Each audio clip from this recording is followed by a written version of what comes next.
మీకు ఒక విషయం తెలుసా, మీరు బిగ్ బాస్ 8 అండ్ ఫస్ట్ నుంచి 8 వరకు ఎంతమంది చూశారు? అండ్ మీకు ఒక షాకింగ్ న్యూస్, బిగ్ బాస్ 9లో హోస్ట్ నాగార్జున కాదు. బయట టాక్ మనకు ఎన్టీఆర్ అండ్ రానా, బాలయ్య ముగ్గురు చెప్తున్నారు. జయ బాలయ్య ముగ్గురులో హోస్ట్ ఎవరైనా అంటున్నారు, కానీ నాగార్జున మాత్రం హోస్ట్ అసలు కాదంట. So be ready. ఇప్పుడే కిరాక్ బాయ్స్ కిల్లాడి బాయ్స్ అనే షో రెడీ అయింది. దాని తర్వాత బిగ్ బాస్ 9 వస్తుంది. ఎంతమంది ఎగ్జైట్గా ఉన్నాడు హోస్ట్ నాగార్జున కాకుండా ఉండడం బట్టి.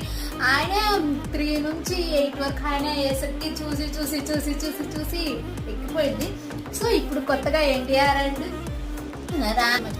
నాని కూడా అంట. సో నేను లాస్ట్లో 2 పిక్స్ యాడ్ చేస్తాను. సో వాళ్ళిద్దరిలోనే అని ఎవరో బాగా టాక్ బయట. మేబీ వాళ్ళిద్దరూ రానో బాలయ్యో తెలియదు, కానీ వీళ్ళు